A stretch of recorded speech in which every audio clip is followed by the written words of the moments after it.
October 29, 2018, Federal Transfer Center, Oklahoma City.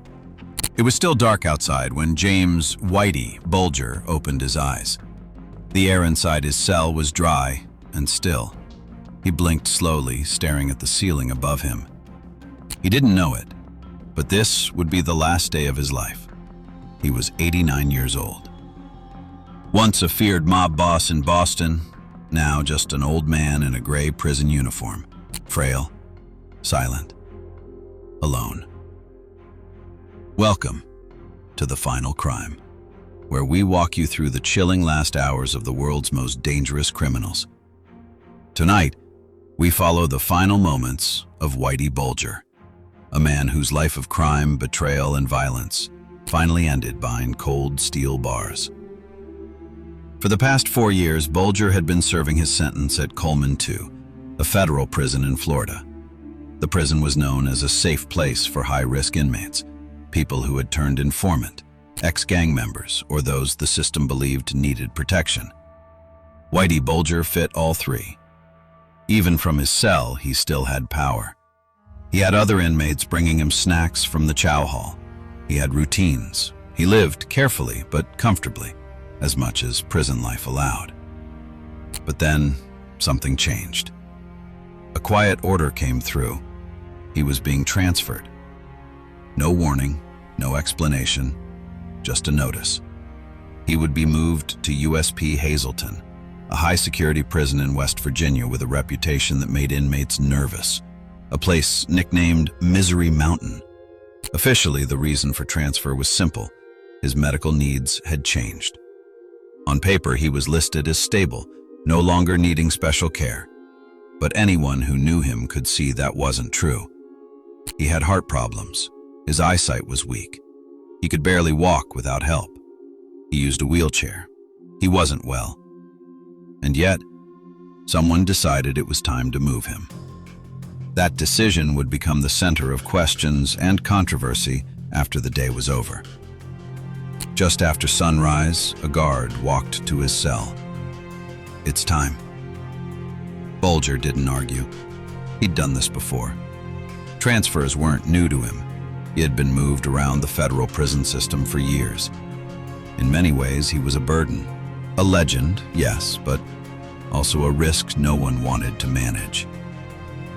As usual, he was strip-searched from head to toe, then dressed and strapped into a wheelchair. The wheels rolled down the hallway, echoing softly off the cement walls. No words, no visitors, no final goodbyes. By 9 a.m., Whitey Bulger was in transit. The journey to Hazleton was uneventful. No delays, no incidents.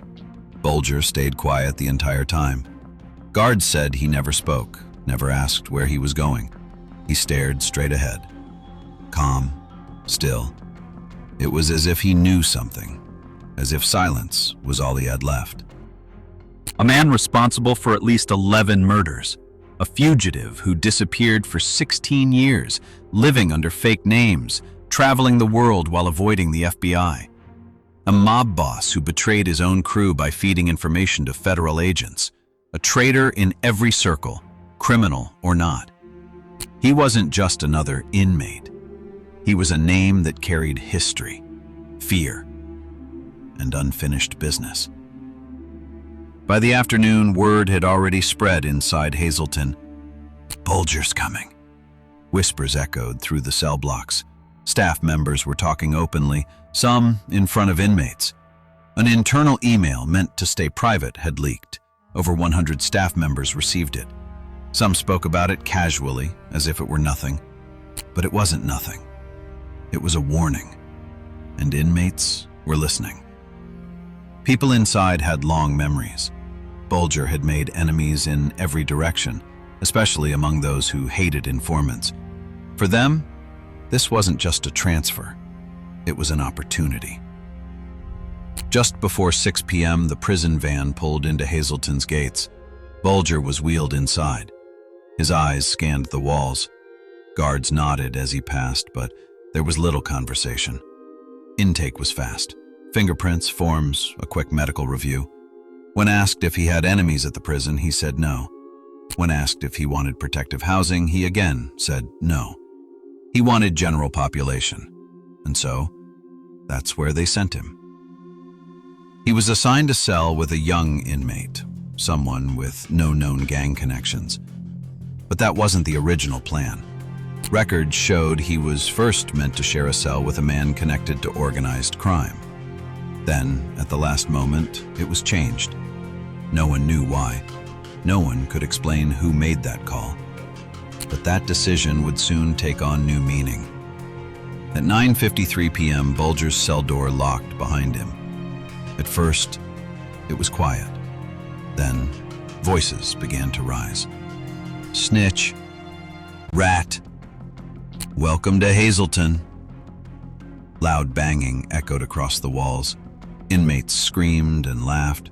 Some cheered, some cursed. The noise lasted almost an hour. Bulger didn't respond. He stayed still on his bunk, his hands crossed on his chest, staring at the ceiling, listening. October 30th, 2018, 6 a.m. The cell doors clicked open for the morning routine. Bulger's cellmate stepped out for breakfast, the hallway filled with the usual sounds, footsteps, shouts, clanging trays. But in the silence, two other inmates moved with purpose. They entered Bulger's cell, quiet, fast, focused. A third man stood outside, acting as a lookout.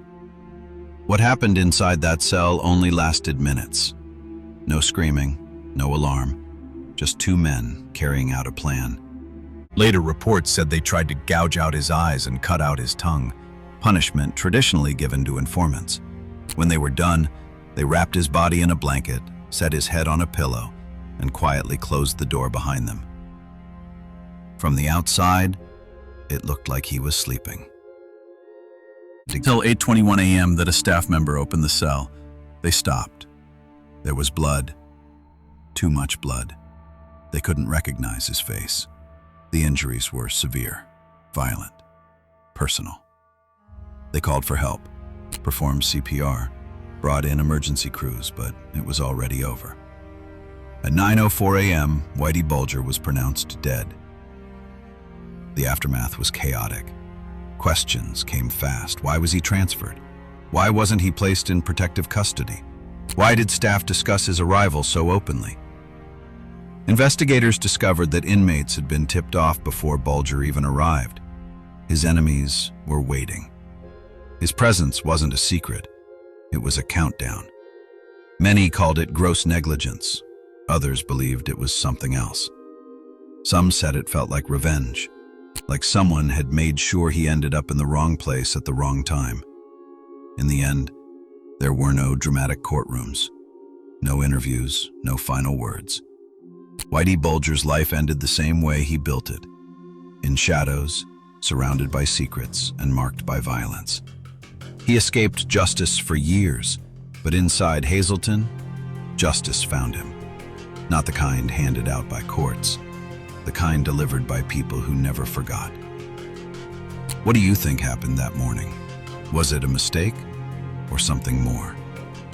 Let us know in the comments.